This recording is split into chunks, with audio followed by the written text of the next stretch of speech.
Cronología de Salinas de Gortari. Ya hace años que había hecho este video, pero en esta ocasión lo estoy actualizando. ¿Por qué? Pues porque ya era necesario, y porque este es un video bastante importante, y en este canal sobre todo encaja. Muchas cosas las vas a encontrar similares, pero muchas otras cosas, por supuesto que no. Y bueno, entonces allá vamos. El apellido de Salinas es uno de los más conocidos en México. Si se apellida Salinas, sabes que tiene dinero. Lo mismo pasa con los Slim o los Azcárraga, pocos Hernández o Ramos en el poder. Y qué decir de los Guzmán, que por lo menos hay unas 20 familias Guzmán por cada ciudad. Pero en esta ocasión nos enfocaremos en Salinas, en Carlos Salinas de Gortari, caracterizado principalmente por no tener un pelo de tonto, puras ideas descabelladas y que al igual que Saitama es un calvo con mucho poder. Considerado como uno de los hombres más poderosos no solo de México sino del mundo, con intereses no solo dentro de México sino en otros países, intereses valuados por encima de cualquier dinero o herencia que te pueda dejar tu tía. Y todo comienza el 3 de abril de 1948. Carlos había nacido en medio de una familia ya iniciada en el mundo de la política. Su padre siempre quiso ser presidente, pero el PRI nunca le dio la oportunidad. No obstante, su padre Raúl Salinas Lozano se convirtió en senador, perteneciente al gabinete de Adolfo López Mateos, nada mal. Y su madre provenía de una familia de gran prestigio. Al venir de una familia así, el futuro de Carlos ya estaba asegurado. Pese a la época, disfrutó de grandes beneficios económicos. Asistía a clases de piano, iba a cazar, viajaba alrededor del mundo y tomaba clases de equitación. También se habla sobre diferentes propiedades atendidas por servidumbre. Y hablando de la servidumbre, supongo que debido a su prepotencia y a sus privilegios como hijos de un senador, Carlos y sus hermanos hacían de las suyas. El mundo era suyo a sus 8 años, jugaban mucho con un rifle calibre 22, y entre juegos un libro eliminado y desaparecido por la familia narra cómo presuntamente Carlos, junto con sus hermanos, fueron los responsables de dispararle a una trabajadora doméstica, causándole la muerte. Este hecho, por supuesto, fue borrado cuando Carlos aparece como candidato a la presidencia. Otro acontecimiento eliminado fue que al parecer Carlos y su hermano Raúl fueron los responsables de provocar un incendio en su propia casa. Y quién sabe qué otras fechorías habrán hecho en su camino. No se sabe si estos episodios le provocaron algún tipo de trauma o trastorno, pero no obstante continuó con su vida. Como su padre nunca logró ser presidente, él se propuso esto como meta en la vida, o al menos es lo que dice. Primero acabaría sus estudios en escuelas de educación elemental de alto prestigio, y después se titularía como licenciado en economía en la UNAM. Después se fue a Harvard y completó 2 maestrías, una en administración pública y otra en economía política, y de paso un doctorado en economía política y gobierno. Al regresar a México trabajó como maestro en varias universidades prestigiosas, una carrera que parecía impecable hasta este momento. Pero debemos recalcar que quien entra a Harvard no solo es inteligente sino que también tiene dinero. Y aún en aquel entonces trabajar como catedrático en universidades importantes era una meta difícil de conseguir, por lo que se habla de distintos fraudes en este sentido o palancas como comúnmente decimos. Hoy con que le sepas al Zoom te dan chamba. Poco a poco empezó su acercamiento con el PRI, y todo empezó en 1982, cuando Miguel de la Madrid es electo como el nuevo presidente de México. Carlos Salinas conocía a Miguel de la Madrid, ya que había sido su profesor en la UNAM. Sabía de sus credenciales y de su experiencia. Lo nombra secretario de Planeación y Presupuesto. No tuvo que pasar una vida en una versión política juvenil para llegar a este puesto, como lo es Acción Juvenil. Solo tuvo que apoyar al próximo patrón y tener a los contactos apropiados. Hizo todo lo posible para que el presidente viera en él un diamante en bruto, y lo logró. Durante el sexenio de Miguel de la Madrid ocurrió una caída de los precios del petróleo a finales del 85 y principios del 86. Salinas se vio envuelto en todo este escándalo. Fue un desastre económico. Pero la crisis ya venía desde años antes. La primera caída de los precios del petróleo ocurrió durante 1981 y más del 60% de las exportaciones eran de petróleo. Las inflaciones en México que traía con Miguel de la Madrid y su antecesor José López Portillo eran extremas, con de la Madrid de hasta el 100% en un año. A pesar de todo, creían que México estaba creciendo por toda la producción de petróleo en el Golfo de México y le siguieron metiendo dinero que era de la deuda extranjera a la producción de petróleo. A partir de aquí la opinión de Salinas se dividió. Unos pensaron que Salinas se desempeñó de buena forma ante el desastre. Otros dijeron que prácticamente él fue el culpable de esa crisis. Pese a esto, Carlos era visto como un joven exitoso e inteligente. Su imagen estuvo muy bien construida desde el principio. Era perfecto para el cargo. Ahora era importante una sola cosa: encontrar a gente que estuviera dispuesta a seguir las instrucciones del Fondo Monetario Internacional, o FMI. ¿Qué es el Fondo Monetario Internacional o FMI? Es un organismo financiero internacional con sede en Washington, que se supone interviene en crisis financieras internacionales. El FMI vela por la estabilidad financiera de 190 países afiliados. Sin embargo, una cantidad innumerable de libros, tanto mexicanos como del extranjero, han acusado al Fondo Monetario de trabajar a favor de prolongar dictaduras e incrementar el ingreso de algunos millonarios, pero sobre todo de los bancos. El FMI ha sido acusado de manejar todo el dinero de los países afiliados a su favor. Es interesante cómo funciona el FMI. Todos los países aportan dinero y entre más aporten, mayor participación tienen. Estados Unidos siempre procura tener la mayor participación y tener los mayores privilegios del fondo. Recuerden que Estados Unidos puede prestar los dólares que quiera. El FMI tuvo tanta influencia sobre México que se dice que ellos mismos eligieron al próximo candidato a la presidencia de México, y así es como el 4 de octubre de 1987 designan a Carlos Salinas de Gortari como el próximo candidato a la presidencia, dándole todo el apoyo y el aplauso de cientos de intelectuales comprados. Oficialmente, de la Madrid fue el que lo eligió, pero había otros 3 posibles candidatos: el secretario de Gobernación, Manuel Bartlett, el secretario de Energía, Alfredo del Mazo, y el regente Ramón Aguirre Velázquez. Se trataba de encontrar a alguien que pudiera continuar con los planes del FMI, y Salinas era el candidato perfecto. ¿Cuáles eran los planes? Que México firmara un tratado de libre comercio. Y si bien el tratado de libre comercio es una propuesta aplaudida y que nos ha dado muchos beneficios hasta la fecha, también fue diseñado para que solo algunos ganaran. A decir de muchos, México ganó poco a comparación de lo que perdió. Todos los negocios gringos crecieron mientras que los mexicanos iban desapareciendo debido a que era imposible competir. O bueno, esto es lo que se dice. Esto es porque Estados Unidos usó subsidios para competir contra México, y qué mejor que Estados Unidos te dé un subsidio para competir contra otros países. Además, el gobierno mexicano le dio toda la infraestructura y el apoyo a los demás, pero a los mexicanos los hizo a un lado. Al fin y al cabo, ese era el plan inicial. En 1988 comenzó lo que sería la leyenda del innombrable. Estuvo en la contienda contra Cuauhtémoc Cárdenas del Frente Democrático Nacional y Manuel Cloutier del PAN. La contienda era bastante reñida entre los 3 candidatos, pero cuando se vio una mayoría por Cuauhtémoc Cárdenas, ocurrió algo muy extraño.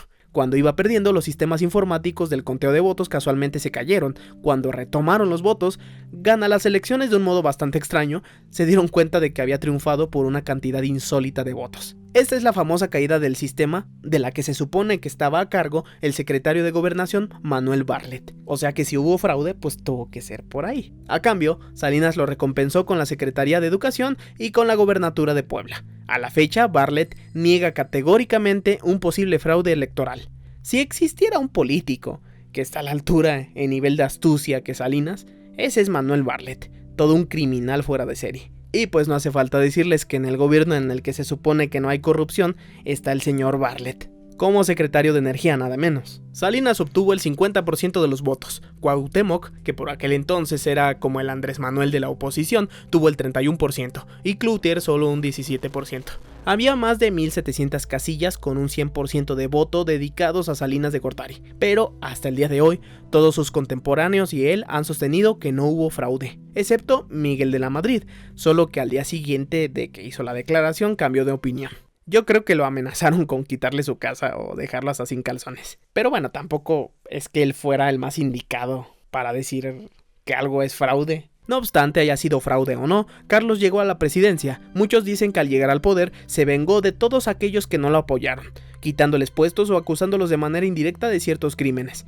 Al estar en el poder, muchas fuentes comentan que se enfermó de poder y egocentrismo. Quería convertirse ya no en el presidente sino en un rey. Y como todo rey, tomaría todo aquello que quisiera, empezando por Adela Noriega, una joven actriz de Televisa que escaló misteriosamente rápido. Ya desde los 17 años había sido la protagonista de novelas y era una celebridad.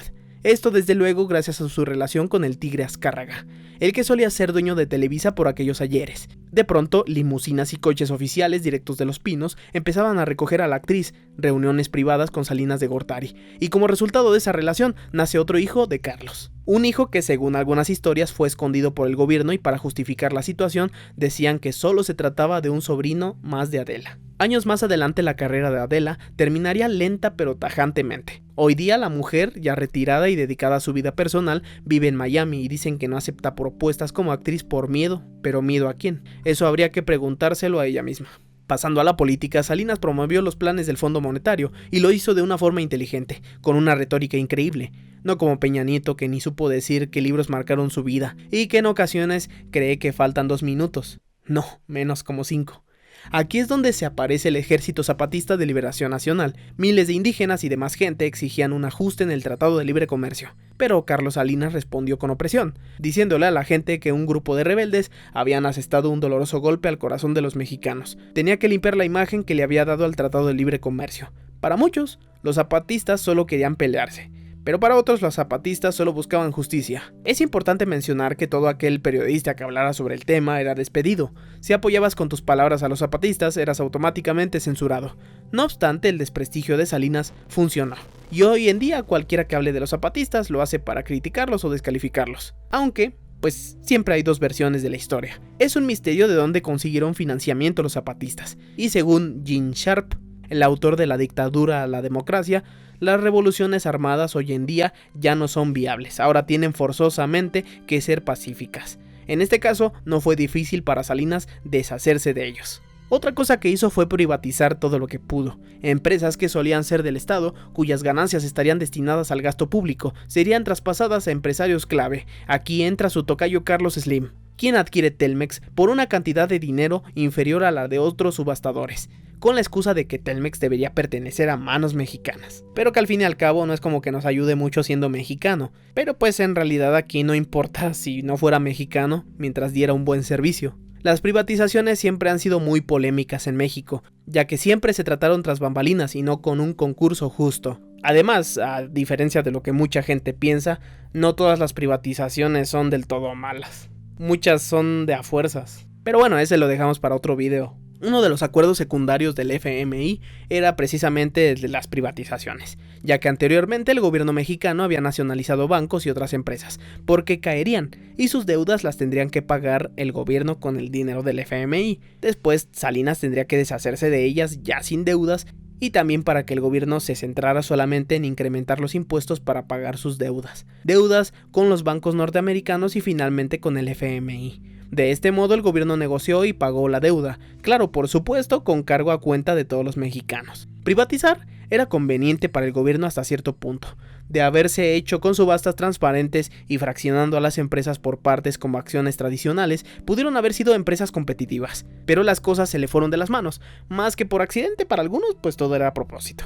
Le tocaba una parte de chayote, a fin de cuentas no negoció de a gratis. Varias instituciones financieras fueron vendidas y alrededor del 80% de la banca, hoy en día, son propiedad de un solo par de empresarios multimillonarios.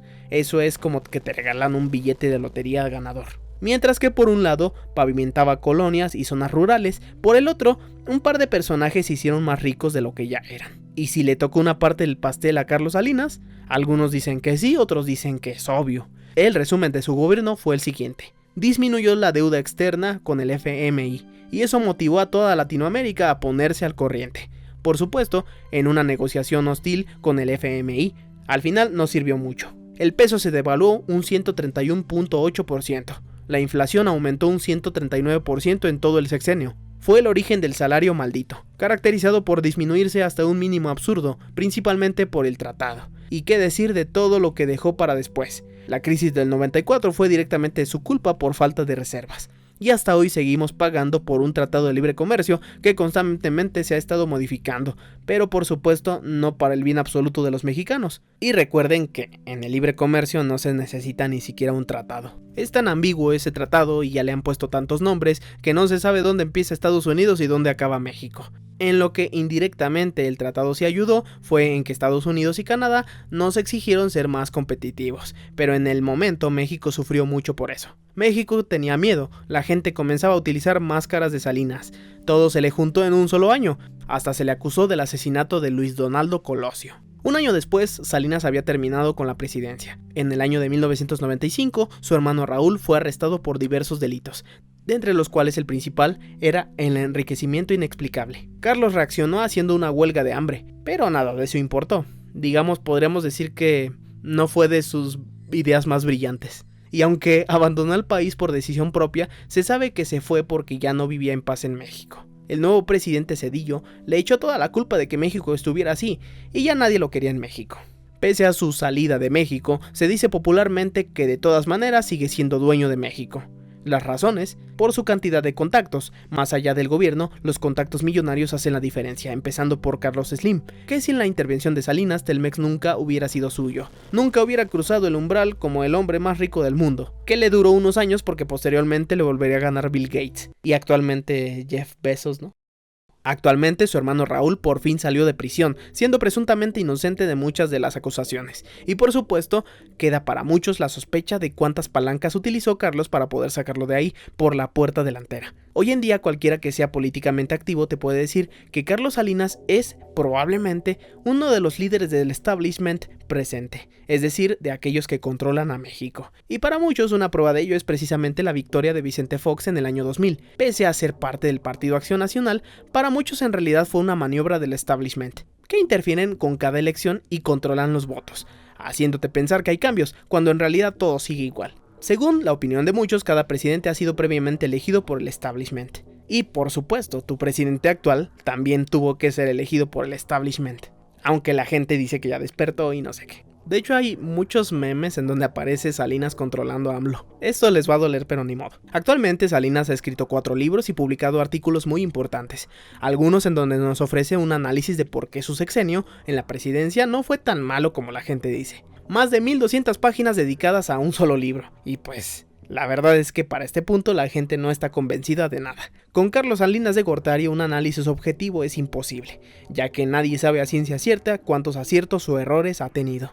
Muchos están tras bambalinas o pueden ser planes de décadas, pero la opinión pública de él es negativa, por obvias razones. Sin embargo, las opiniones de Salinas son bastante relevantes, y cada opinión es analizada minuciosamente buscando distintas interpretaciones. Periodistas preguntándose siempre, ¿a quién le está hablando? ¿Qué pretende con esto que acaba de publicar? ¿Y qué quiere de México ahora? ¿Por qué está haciendo esto? El pueblo mexicano sabe que de una u otra forma Salinas sigue ahí y que nunca se ha ido. Se habla mal de él, pero al mismo tiempo se reconoce su poder y su capacidad de negociar con dobles intenciones, además de que su retórica y su elocuencia al hablar sigue creciendo. Es un hombre que seguramente se devora varios libros al mes. Pocos podrían debatir directamente con él y salir bien parados. Nadie le puede tomar el pelo, literalmente. Este fue Salinas de Gortari. ¿Es usted millonario? Yo vivo del ingreso y el patrimonio que declaré ante la Secretaría de la Contraloría General de la Federación. Y además, con un poco de suerte, hasta de la venta de mi libro.